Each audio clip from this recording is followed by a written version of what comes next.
जैसे कि आपने देखा है कि फिनलैंड कंट्री के रिलेटेड मैंने अपने चैनल पर बहुत वीडियोस अपलोड डाली है। इस वीडियो में मैं आपसे बात करना चाहता हूं फिनलैंड कंट्री के रिगार्डिंग। अगर आप फिनलैंड में स्टडी वीज़े के लिए अप्लाई करना चाहते हैं, क्या इसकी डेडलाइन है, कैसे आप फीस में का डिस्काउंट ले सकते हैं, कैसे एंट्रेंस एग्ज़ाम को क्लियर कर सकते हैं। इस मेरी वीडियो को पूरी देखिए। सबसे पहले तो बात यह है कि जो जैन अनटेक है वो तो क्लोज हो चुका है और नेक्स्ट सितंबर के लिए ही आप अप्लाई कर सकते हैं। अगर आप नेक्स्ट सितंबर के लिए अप्लाई करना चाहते हैं तो आप हमसे सबसे पहले तो कांटेक्ट कर सकते हैं, बिकॉज अगर आप पहले कांटेक्ट करेंगे उसका बेनिफिट ये होगा कि आपके पास नंबर ऑफ यूनिवर्सिटीज की ऑप्शन होगी। अगर आप दैट टाइम उसी टाइम ही कांटेक्ट करेंगे देन आपके पास नंबर ऑफ ऑप्शन बहुत कम रह जाएगी। दूसरी बात यह है कि जो इसकी डेडलाइन होती है, जैसे कि जैन अनटेक के लिए अगस्त मंथ होती है नियर अबाउट, और सितंबर अनटेक के लिए जैन की मिड होती है। जैसे कि हम कह सकते हैं कि 15 और 17 जैन को इसकी डेडलाइन होती है। बट कुछ यूनिवर्सिटीज प्रेफर करती है कि हमको सेट का एग्जाम चाहिए। आपको मालूम है कि सेट का एग्जाम होता है और कुछ यूनिवर्सिटी में जीआरई का एग्जाम होता है। जिस स्टूडेंट ने सेट का एग्जाम दिया हुआ है उनके पास नंबर ऑफ ऑप्शन होगी। नंबर ऑफ ऑप्शन का क्या मतलब है, अगर हमारी डेडलाइन 15 जनवरी को डेडलाइन है फॉर बैचलर के लिए, बट आपके पास सेट का एग्जाम है, उसके बिहाफ से आप 10-15 दिन और भी लेट अप्लाई कर सकते हैं। अब और अप्लाई लेट करने का क्या मतलब है, मेरे कहने का क्या रीजन है? रीजन ये है कि उसमें बहुत यूनिवर्सिटीज सेट के एग्जाम को प्रेफर करती है, but some university without SET exam के लिए ही अप्लाई कर सकते हैं। तो जिस यूनिवर्सिटी ने विदाउट सेट एग्जाम के लिए आपको ऑफर की उसमें आपने अप्लाई कर दिया, बट जिस यूनिवर्सिटी ने आपसे सेट का एग्जाम मांगा उसकी डेडलाइन उससे कम थोड़ा ज़्यादा होती है, कम से कम उससे 10-15 दिन आपके पास और होते हैं और नंबर ऑफ ऑप्शन आपके पास मिल जाती है। और नंबर 2, फिनलैंड कंट्री में सबसे जो बड़ी बात है, जो अहम बात है, वो है हमारा फंड। अगर आपके पास 6 से 3 मंथ ओल्ड फंड है तो ही आप फिनलैंड में अप्लाई करिए। अगर आपके पास सोर्स ऑफ इनकम नहीं है, फंड नहीं है, तो आप हमसे कांटेक्ट कर सकते हैं कि आपने अपने फंड को कैसे मैनेज करना है, कैसे आपने जो फंड दिखाने हैं उसको कैसे आप रिप्रेजेंट करें, जिससे एम्बेसी ऑफिसर ये समझ सके कि जो फंड है वो आपके जेन्युइन फंड है। और थर्ड बात क्या है, जैसे कि हम किसी भी कंट्री में अप्लाई करते हैं, जैसे कि फिनलैंड में और अदर किसी भी शेंगेन कंट्री में 1 ईयर की फीस मैंडेटरी होती है। आप 6 मंथ की फीस नहीं पे कर सकते, जहां पर आपको 1 ईयर की फीस ही पे करनी पड़ेगी। सो इसी तरह ही फिनलैंड में भी आपको 1 ईयर की फीस पे करनी पड़ेगी। बट बात सिर्फ इतनी है कि अगर आप, जैसे कि मेरी इनवॉइस आज आ गई, आपके पास 10 से 15 दिन होंगे, अगर आप उन दिनों में फीस पे कर देते हैं तो आपको कम से कम 10 से 15% का डिस्काउंट भी मिल सकता है। बट आपको फीस उन ही दिनों में पे करनी पड़ेगी। अगर आप उन दिनों के लेट होते हैं देन ये डिस्काउंट आपको नहीं मिलेगा। और सेकेंडली, अगर आपकी परसेंटेज 70-80 या बहुत अच्छे परसेंटेज है आपके 12th में, और उसके बाद आपके पास अच्छा जॉब एक्सपीरियंस है, आपके पास आईलेट्स है, आपके पास सेट का एग्जाम है, तो भी आपको स्कॉलरशिप मिलने के चांसेस हैं। स्कॉलरशिप मिलने का मतलब ये है कि आपको वहां पर 1000 से 2000 फीस ये आपको वहाँ पर रिडक्शन हो जाती है। और जो थर्ड पॉइंट है वो सभी कंट्री में होता है ऑलमोस्ट। जैसे कि आपने 30 क्रेडिट का एक सेमेस्टर कंप्लीट कर लिया, आपने एक सेमेस्टर कंप्लीट कर लिया, उसके बाद आपके पास कोई भी बंक नहीं है, कोई भी आपकी सप्ली नहीं है, कोई भी आपने जैसे कि मैंने बताया कि अटेंडेंस चोट नहीं है, और आपके जो मार्क्स है वो सभी ए ग्रेड है, 70-80 से प्लस है, उसमें भी आपको स्कॉलरशिप मिलने के लिए बहुत ही प्लस पॉइंट होता है जिसमें आप स्कॉलरशिप ले सकते हैं। और दूसरी बात, मैं बात करूंगा एंट्रेंस एग्जाम के बारे में। जो एंट्रेंस एग्जाम होता है फिनलैंड का, एंट्रेंस एग्जाम पहली बात तो ये है कि आपकी प्रोफाइल देखकर पता चलेगा कि आपको एंट्रेंस एग्जाम होगा कि नहीं। अगर आपकी प्रोफाइल अच्छी है तो आपका एंट्रेंस एग्जाम नहीं भी हो सकता, बट ये यूनिवर्सिटी वेरी करती है भी आपने कौन सी यूनिवर्सिटी में अप्लाई किया है।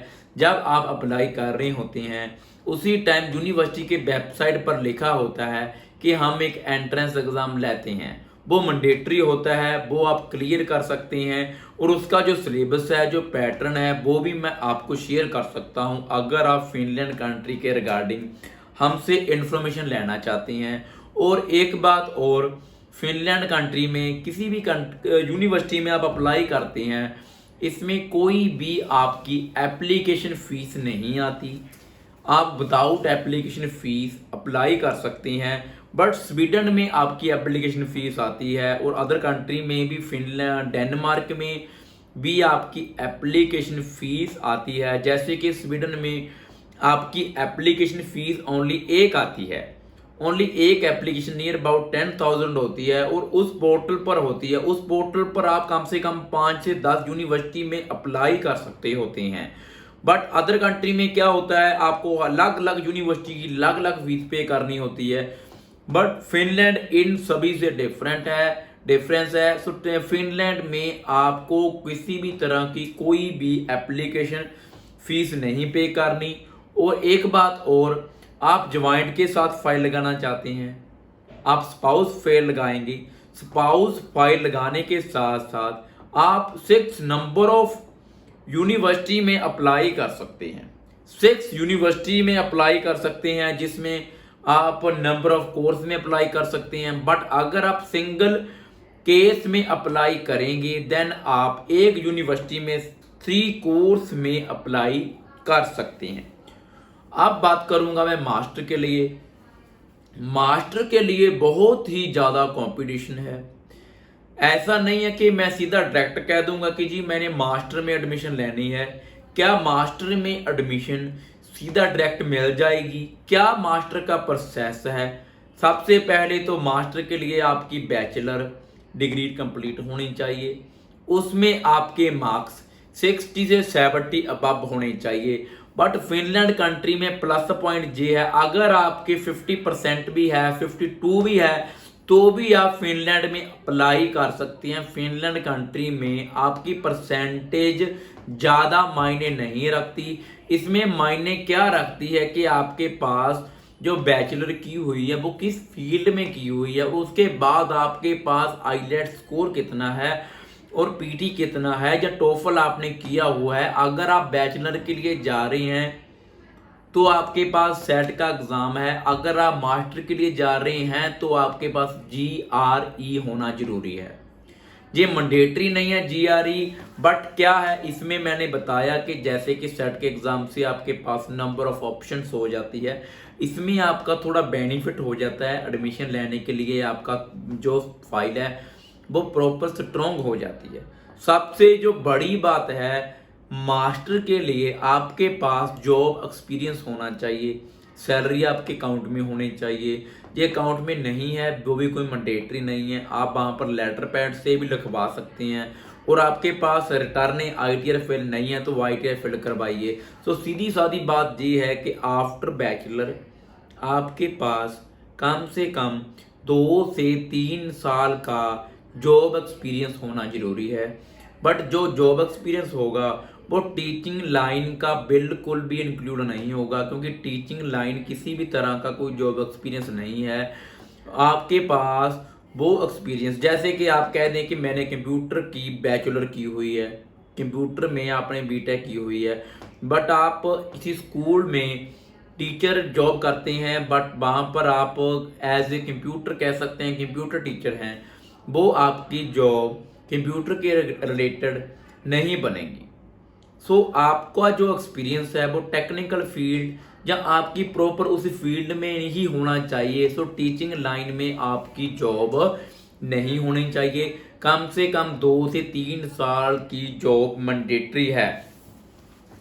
और सबसे एक जो बड़ी बात है, फिनलैंड कंट्री में आपकी एज चाहे 30 है, चाहे 40 है, चाहे 45 है, उसके बाद स्टडी के बाद आपके चाहे 10 साल का गैप है, चाहे 15 साल का गैप है, आप फिनलैंड के लिए अप्लाई कर सकते हैं।